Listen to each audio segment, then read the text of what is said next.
मैं हूं पीएस त्रिपाठी और अब आप देखना शुरू कर चुके हैं हमारा विशेष कार्यक्रम अर्पण, और अर्पण में आप सभी दर्शकों का स्वागत है।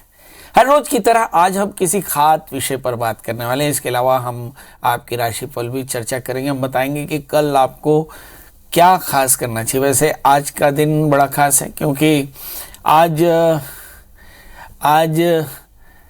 जीरो शैडो डे है। मतलब आज सूरज जो है वो धरती के बड़े करीब है और इसलिए आज आप बाहर निकल के देखिएगा तो आपकी शैडो नहीं बन रही है। मतलब आज एक बड़ा दिन है और ये अगस्त का महीना ही बहुत सारे खगोलीय घटनाओं का महीना रहने वाला है।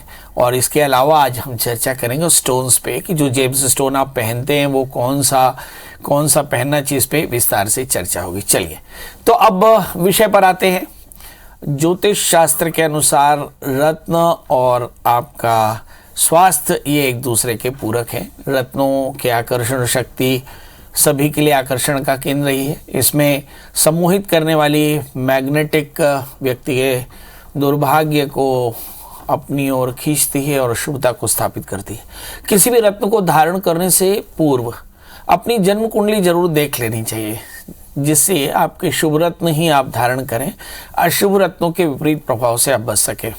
रत्न सामान्यतः जन्म राशि या जन्म लग्न या महादशा या अंतरदशा के अनुसार पहने जाते हैं। रत्नों के वजन और उसकी मात्रा, उसकी क्वालिटी भी बड़ी महत्वपूर्ण है। ज्योतिष कहता है कि जो ग्रह अपनी जन्म पत्री में योग कारक हो, त्रिकोणेश हो, उन ग्रहों के रत्न पहने जा सकते हैं। मसलन लग्न, पंचम और नवम के रत्न पहने जा सकते हैं। इसके विपरीत अगर आपका कोई ग्रह मारक हो या अष्टमेश हो या निर्बल हो या त्रिकेश हो, उन ग्रहों का रत्न धारण नहीं करना चाहिए, इससे अशुभता होती है। आइए अब देखते हैं कि आपकी लग्न राशि के अनुसार आपको कौन सा रत्न फायदेमंद रहेगा। रत्नों को लेकर के समाज में अनेक प्रकार के विरोधाभास देखने में आते हैं। यदि विवाह न हो रहा हो तो पुखराज धारण कर लेना चाहिए, एक विचार है। मांगलिक है तो मूंगा पहनने से लाभ मिलता है, गुस्सा बहुत हो तो मोती पहन लेना चाहिए। और विचारधारा से, अब इस तरह की विचारधारा से यदि आपने रत्न पहनना शुरू कर दिया तो इसमें लाभ कम और हानि ज़्यादा हो सकती है। इसलिए किसी भी रत्न को किसी योग्य ज्योतिष के सलाह पर ही पहनना चाहिए, इसके अलावा नहीं। जिस प्रकार बिना चिकित्सक की सलाह के दवा लेना आपके लिए नुकसानदेह हो सकता है, ठीक वैसे ही बिना कुंडली की जांच कराए रत्न धारण करना भी आपके लिए काफ़ी ज़्यादा नुकसानदेह हो सकता है। कई बार व्यक्ति अपनी समस्या को ध्यान में रखते हुए रत्न धारण कर लेता है, जो बाद में जाकर उसके लिए कष्ट का कारण बनता है। जैसे एक बड़ी फैंटेसी है कि भाई मुझे नीलम पहनना है, क्योंकि नीलम में एक मिथक है कि नीलम पहनते साथ ही मेरी ज़िंदगी बदल जाएगी, पर ऐसा बिल्कुल भी नहीं है। या मुझे मोती धारण करना, गुस्सा बहुत आता है, इस तरह की धारणा रख करके यदि आप कोई रत्न पहन रहे हैं तो आप सावधान हो जाइए। कुंडली का दूसरा 7वां स्थान मारक होता है। इन दोनों भावों के स्वामियों का रत्न धारण करने से बचना चाहिए। अब आते हैं तीसरे भाव का। तीसरे भाव को भी बहुत शुभ नहीं माना जाता है। इसी तरह से छठे, 8वें, 12वें भाव का भी रत्न धारण नहीं करना चाहिए। अब आता है एकादश भाव। वैसे तो एकादश भाव लाभ भाव है, फिर भी लाभ पाने के लिए एकादशेश का रत्न धारण नहीं किया जाता। इस प्रकार बताए भावेशों का रत्न लाभ न देकर के हानि की वजह बन सकता है। अब अंगूठी पहनते समय क्या करना चाहिए? किसी भी रत्नों को दूध में न डालें, अंगूठी को जल से धो करके और रत्न को धारण करें। रत्न को दूध में डालकर अपने इष्ट को मूर्ति से स्पर्श करा करके आप रत्न धारण कर सकते हैं, इसमें भी कोई बहुत ज़्यादा तकलीफ नहीं है। रत्न कब धारण नहीं करना चाहिए? देखिए, रत्न धारण करने से पहले देख लें कि रिक्ता तिथियां ना हो, यानी चतुर्थी, नवमी और चतुर्दशी तिथि तो नहीं है। रत्न, इन 4 तिथियों में रत्न धारण नहीं करना चाहिए। ये भी ध्यान रखिए कि जिस दिन रत्न धारण करें उस दिन गोचर का चंद्रमा आपकी राशि से चौथे, 8वें, 12वें ना हो, अमावस्या ना हो, ग्रहण ना हो, संक्रांति ना हो। इन दिनों में रत्न धारण नहीं करना चाहिए। अब सब सवाल यह है कि किस नक्षत्र में रत्न धारण करना चाहिए। मोती मूंगा जो समुद्र से उत्पन्न है, यदि रेवती, अश्विनी, रोहिणी, चित्रा, स्वाति, विशाखा नक्षत्र में धारण करेंगे तो ये आपके लिए बहुत शुभ होगा। सुहागिन महिलाएं रोहिणी, पुनर्वसु, पुष्य नक्षत्र में रत्न धारण न करें। ये रेवती, अश्विनी, हस्त, चित्रा, अनुराधा नक्षत्र में रत्न धारण करें तो उन्हें फायदा होगा। अब दूसरा प्रश्न ये है कि अंगूठी का रत्न कब बदलें? ग्रहों के 9 रत्नों में मूंगा मोती को छोड़कर बाकी बहुमूल्य रत्न कभी बूढ़े नहीं होते। मोती की चमक कम होने से, मूंगे में खरोच आने से उसे बदल देना चाहिए। माणिक्य, पन्ना, पुखराज, नीलम, हीरा ये हमेशा सदा के लिए होते हैं। इनमें रगड़ खरोच खरोच का विशेष असर नहीं होता। हाँ, थोड़े बहुत स्क्रैचेस पड़ जाते हैं जिन्हें पॉलिश करा करके आप ठीक कर सकते हैं। रत्न पहनने के लिए दशा और महादशाओं का भी ध्यान करना बहुत जरूरी है। कई बार ऐसा होता है कि हम लगातार रत्नों को धारण किए रहते हैं, तो केंद्र और इनके स्वामियों का रत्न पहनने से बहुत अच्छा फायदा होता है। जैसे मैंने कहा कि रत्न पंचम नवम का रत्न पहनना चाहिए। अब अगला प्रश्न आता है कि रत्नों का चुनाव कैसे करें। तो अनिष्ट ग्रहों के प्रभाव को कम करने के लिए या इष्ट ग्रहों के प्रभाव को बढ़ाने के लिए आप रत्न धारण कर सकते हैं, मगर इसका परामर्श किसी अच्छे ज्योतिषी से लें। एक साथ कितने रत्न पहन सकते हैं? मुझे ऐसा लगता है एक साथ कम से कम 2 रत्न धारण करना चाहिए। अब कौन से रत्न नहीं पहनने चाहिए? माणिक्य के साथ नीलम गोमेद लहसुनिया नहीं पहनना चाहिए। मोती के साथ हीरा पन्ना नीलम गोमेद लहसुनिया नहीं पहनना चाहिए। मूंगे के साथ पन्ना हीरा गोमेद लहसुनिया नहीं पहनना चाहिए। पन्ना के साथ मूंगा मोती वर्जित है। पुखराज के साथ हीरा नीला नीलम गोमेद वर्जित है। हीरे के साथ माणिक्य मोती पुखराज और मूंगा वर्जित है। नीलम के साथ माणिक्य मोती पुखराज वर्जित है। गोमेद के साथ माणिक्य मूंगा पुखराज वर्जित है। लहसुनिया के साथ भी माणिक्य मूंगा पुखराज मोती वर्जित है। इस प्रकार शुभ ग्रहों की स्थिति दशाओं को जान करके रत्न धारण करना चाहिए। शुभ तिथि शुभ नक्षत्र में धारण करना चाहिए, इससे समृद्धि पाई जा सकती है। अब आइए हम देखते हैं कि किन किन रत्नों को एक साथ धारण किया जा सकता है। पुखराज के साथ आप मूंगा धारण कर सकते हैं, ये आपके लिए काफ़ी फायदेमंद रहेगा। पन्ने के साथ में आप माणिक्य धारण कर सकते हैं। आप पुखराज के साथ में मोती भी धारण कर सकते हैं। पन्ने के साथ में आप ओपल धारण कर सकते हैं। आप ओपल के साथ में जामुनिया और पन्ना धारण कर सकते हैं। इस तरह से रत्नों को धारण करने से पहले कौन कौन से रत्न धारण करना, कब रत्न धारण करना, कैसे धारण करना, किस नक्षत्र में धारण करना और रत्नों को धारण करते समय किन मंत्रों का जाप करना, ये भी आप अपने ज्योतिषी से सलाह लेकर जरूर पूछ लें। हम रत्नों पर चर्चा कर रहे थे। कभी एक प्रश्न आपके मन में आ सकता है कि रत्न चिकित्सा का विधान लिखा कहाँ है? तो ज्योतिष और आयुर्वेद ये दोनों ही वेद से उत्पन्न हुए हैं, इसलिए इन्हें वेदांग कहा गया। तो आयुर्वेद में एक ग्रंथ है रस सार तंत्र संग्रह। इसके अंतिम सत्र में जहाँ पर वाजीकरण यानी दवाओं का इस्तेमाल और उसके बाद में दवाओं के इस्तेमाल से लाभ नहीं होना, ऐसी स्थिति में ग्रह शांति का विधान बताया। फिर आगे चल कर के भूत शांति का विधान बताया। फिर रत्न चिकित्सा का विधान बताया। यानी आयुर्वेद में रत्नों को चिकित्सा के तरह से एक औषधि के रूप में देखा गया।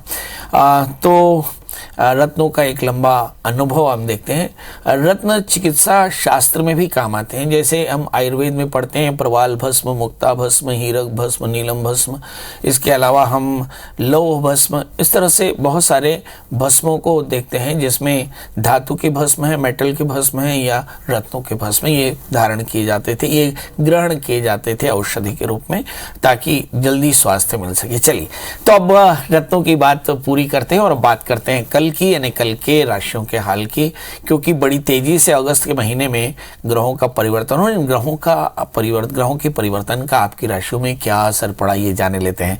तो कल की राशियों का हाल शुरू करते हैं। बात करते हैं मेष यानी एरीज की। इस राशि वाले जातकों के लिए देखते हैं कि समय लग्न में राहु के साथ में गुरु है। इसका मतलब ये हुआ कि भाग्येश बृहस्पति और द्वादशीश बृहस्पति राहु से आक्रांत है। तो नींद की थोड़ी सी परेशानी, खर्च का आधिक्य या बहुत सारी उलझनों से मन परेशान हो सकता है। बावजूद इसके कि 11वें स्थान में शनि है, उसके बाद भी रूटीन आपका ठीक ठीक रहेगा और रूटीन में कोई तकलीफें नहीं रहेंगी, मगर उलझनें बनी रह सकती हैं। इस समय हम देखें कि चंद्रमा चतुर्थीश होकर के पंचम स्थान में है। कुछ लोग वाहन बदलने के लिए तैयार हैं, तो वाहन बदलने का योग काफी अच्छा है। यदि आप चाहें तो वाहन बदल सकते हैं। इस समय हम देखें कि मंगल लग्नेश होकर के छठे स्थान में। स्वास्थ्य को लेकर थोड़ी चिंता हो सकती है, विवादों को लेकर मन परेशान हो सकता है। करना क्या चाहिए? तो आप हनुमान जी का दर्शन करें और हनुमान चालीसा का पाठ कर लें। थोड़े से गुड़ का दान करें, गाय को गुड़ खिलाएं और फिर दिन की शुरुआत करें तो कल का दिन बेहतर। अब बात कर लेते हैं दोस्तों वृषभ यानी टॉरस की। इस राशि वाले जातकों के लिए देखते हैं कि इस समय अष्टमेश बृहस्पति और एकादशीश 12वें स्थान में बैठे हैं। मतलब रूटीन में काफी भाग दौड़ होगी। अष्टमेश अगर 12वें स्थान में हो तो ये विपरीत राजयोग होता है, ये एक बड़ा अच्छा योग बनता है। मतलब वृषभ राशि वाले जातक भाग दौड़ करके कुछ बड़े काम कराने में सफल होंगे, मगर रूटीन में जो इनकम इनकम आ रही है उसमें थोड़ी कमी और खर्च थोड़ा सा ज़्यादा हो सकता है। अपने गवर्नमेंट ऑफिशियल्स जो मित्र हैं उनसे आपको काफ़ी सहायता मिल सकती है, या राजा या राज दरबार या फिर गवर्नमेंट ऑफिसेस के साथ आपको अच्छी सपोर्ट मिल सकती है। इस राशि वाले जातकों के लिए सलाह क्या है, तो हम देखें कि वृषभ राशि में भाग्येश होते हैं शनि, और शनि मतलब शनिश्चर मंत्र का जप करें, काले तिल काले उड़द का दान करें तो इस राशि वाले जातकों का दिन बेहतर होगा। बात कर लेते हैं दोस्तों मिथुन यानी जमनाई की। इस राशि में हम देखें कि सप्तमेश और दशमेश 11वें स्थान में बैठे हैं, मतलब लाभ की स्थिति है। दोस्तों से लाभ होगा, दोस्तों की सलाह से लाभ होगा, दोस्तों के सहयोग से लाभ होगा। आपके सरकार से लाभ की संभावनाएं बनती है, मतलब सरकार की किसी योजना में आपको बड़ा फायदा हो सकता है। हम देखते हैं कि इस राशि में भाग्य शनि भाग्य स्थान में, बृहस्पति दशमें शुक्र के 11वें स्थान में राजयोग है, मतलब मिथुन राशि वाले जातक आज भी बहुत अच्छी प्रॉफिट बुक करने वाले, मतलब आने वाले कल में। इस समय अगर हम देखें तो तीसरे स्थान में सूर्य बुध चंद्रमा बैठे हैं, तो मतलब ऐसा कहा जा सकता है कि कल का दिन आपके लिए बहुत प्रीशियस होने वाला है। मंगल मूव करके सूर्य बुध से आगे बढ़ गए, मतलब कन्या राशि के मंगल हो गए। मतलब यहाँ इस राशि वाले जातकों के लिए भी यदि भूमि वाहन मकान का कोई खरीदने का कोई इच्छा हो तो उसके लिए प्रयास करें, सफलता जरूर मिलेगी। इस राशि वाले जातकों के लिए सलाह क्या है, भाई आप भी शनिश्चर मंत्र का जप कर लें, थोड़े से काले तिल का दान करें तो बचे हुए काम भी आपके पूरे हो जाएंगे। बात कर लेते हैं दोस्तों कर्क यानी कैंसर की। इस राशि में पहली नजर में जो चीज गड़बड़ दिखाई पड़ती है वो शनि सप्तमेश शुक्र अष्टम स्थान में, मतलब एक तरह का मार्केश है, और इसके चलते थोड़ी सी परेशानी आपको दिखाई पड़ सकती है। कमर का दर्द, लाइफ पार्टनर की सेहत, दोस्तों से पंगा, बेवजह का विवाद, ये सारा कुछ दिख सकता है। तो इस समय इनसे आपको बचने की जरूरत पड़ेगी। लग्न में शुक्र है, थोड़ा सा एंग्जाइटी भी हो सकती है, थोड़ा तनाव भी हो सकता है। बहरहाल करना क्या चाहिए, तो आप भी शनिश्चर मंत्र का जप करें, काले तिल का दान करें, कल का दिन आपके लिए बेहतर। बात कर लेते हैं दोस्तों सिंह राशि के। सिंह राशि को पहली नजर में देखें तो ऐसा लगता है कि 7वां शनि आपके लिए बहुत फेवरेबल है, मतलब दोस्तों का साथ, लाइफ पार्टनर का साथ मिलेगा। और इस समय देखें कि लग्न में सूर्य बुध चंद्रमा है, तो ऐसा कहा जा सकता है कि समय काफी आपके लिए काफी अच्छा है। दूसरे स्थान में मंगल है, तो चतुर्थेश मंगल अगर धन स्थान में हो, मतलब भूमि वाहन मकान के योग बड़े प्रबल दिखाई पड़ते हैं। इस समय इस राशि वाले जातकों के लिए देखते हैं कि चौथे स्थान में केतु, कुछ लोगों को परिवार के साथ यात्रा करने का योग भी दिखाई पड़ सकता है। तो क्या करना चाहिए इस राशि वाले जातकों के लिए, भाग्य स्थान में पड़े हुए राहु के कारण ही थोड़ी सी परेशानी दिखाई पड़ती, तो राहु के मंत्रों का जप करके दिन की शुरुआत करेंगे तो कल का दिन बेहतर। बात कर लेते हैं दोस्तों कन्या यानी वर्गो यानी मेरी राशि की। अब इस राशि में हम देखते हैं कि 8वें स्थान में गुरु बैठे हैं। गुरु चतुर्थेश और सप्तमी शुक्र अष्टम स्थान में हो, मतलब सेहत का ध्यान रखना है। लाइफ पार्टनर के साथ रिलेशन, दोस्तों के साथ रिलेशन या पार्टनरशिप में आप अपने रिलेशंस काफ़ी बेहतर रखें। बेवजह की वादों से आप परेशान होने वाले हैं।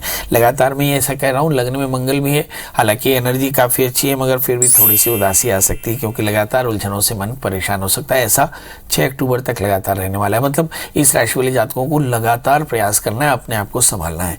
हालांकि मंगल के कारण तृतीय मंगल लग्न में बैठ जाए तो आपका मोरल काफी अच्छा है। इस समय 8वें स्थान में राहु, बेवजह की बातों से मन परेशान होगा। करना क्या चाहिए, राहु के मंत्रों का जप करके दिन की शुरुआत करेंगे तो कल का दिन बेहतर। बात कर लेते हैं दोस्तों तुला यानी लिब्रा की।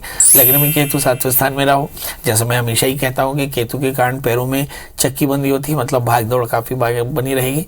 आपका इंटेलेक्ट या आपका टैलेंट आपको बहुत काम देगा। इस समय 5वें स्थान में शनि, आपकी एकाग्रता बहुत शानदार है। इस समय 11वें स्थान में सूर्य बुध चंद्रमा बैठे हैं, राजयोग है भाई। इस समय जितने भी काम आप कर सकते हो कर ले, मतलब 12 राशियों में दूसरी बेनिफिटेड राशि है तुला राशि। इस राशि वाले जातकों को बहुत फायदा हो सकता है, बशर्ते एक चीज का ध्यान रखें कि आपके 7वें स्थान में राहु और गुरु है। हो सकता है कोई दोस्त बनकर आपको बुद्धू बना जाए, तो आप कोशिश करें बुद्धू बिल्कुल ना बने, हर चीज को लॉजिकली सोचें और साथ में गाय को गुड़ खिला करके दिन की शुरुआत करेंगे तो कल का दिन बेहतर। बात कर लेते हैं दोस्तों वृश्चिक यानी स्कॉर्पियो पे। मैं आमतौर पर कहता हूँ कि इस राशि वाले जातकों का भाग्य सारे देश को सुनना चाहिए, क्योंकि इस राशि का संबंध पूरे देश के मुस्तकबिल से है। चौथे स्थान में शनि, सामाजिक प्रतिष्ठा अच्छी रहेगी, मगर छठे स्थान में गुरु के साथ में राहु, बहुत सारे शत्रु एकाग्र हो रहे हैं, एक साथ हो रहे हैं, सावधान रहने की जरूरत है। इस राशि में देखिए भाग्य स्थान में शुक्र है, तो स्थान का परिवर्तन और बड़े परिवर्तनों के लिए आप मेंटली प्रिपेयर रहें। क्या करना चाहिए, तो राहु और गुरु के मंत्रों का जप करें, हो सके तो दत्तात्रेय कवच का पाठ करके दिन की शुरुआत बात करें तो कल का दिन बेहतर। बात कर लेते दोस्तों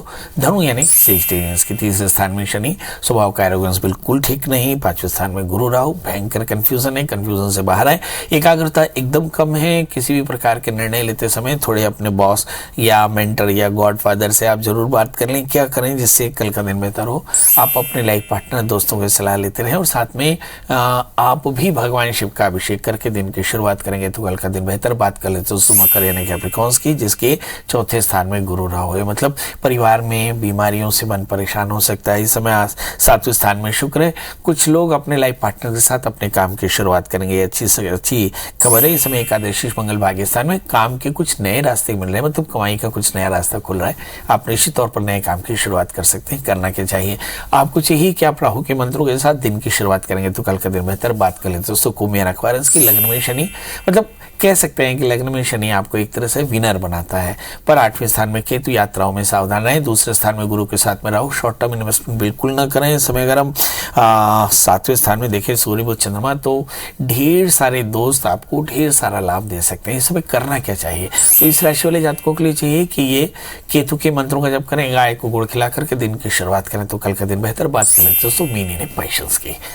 ये वो अंतिम राशि है जो बहुत सस्पिशियस होती है और आमतौर पे अपनी चीज़ों को छुपा कर प्राप्त करना चाहती है। बहरहाल इस मीन राशि वाले जातकों के लिए देखते हैं कि इस समय लग्नेश धनस्थान में बैठे हैं, मतलब स्पेकुलेशन आपके लिए बिल्कुल अच्छा नहीं है। अगर आप शेयर स्टॉक्स या एमसीएक्स पे डील करते हैं, डेली डील करते हैं तो सावधान हो जाए। आठवें स्थान में केतु, हानि और परेशानियां एक साथ आ सकती हैं। याद रखिए अगर आप गाड़ी चलाते हो तो बहुत तेज गाड़ी बिल्कुल न चलाएं। इस समय एग्जैक्टली सातवें स्थान में मंगल है। कुछ लोगों को नए काम की शुरुआत अपने लाइफ पार्टनर या पार्टनर्स के साथ हो सकती है, तो आप जरूर इसके लिए प्रयास करें, मगर शॉर्ट टर्म इन्वेस्टमेंट से बचें। क्या करें जिससे कल का दिन बेहतर हो? निश्चित एक छोटा सा उपाय, आप गाय को गुड़ खिलाएं, रोटी खिलाएं और फिर दिन की शुरुआत करें तो कल का दिन बेहतर। तो दोस्तों ये तो था मेष से लेकर मीन का हाल। आज के लिए बस इतना ही। कल हम फिर मिलेंगे किसी नए विषय के साथ, तब तक मुझे दी इजाजत। नमस्कार।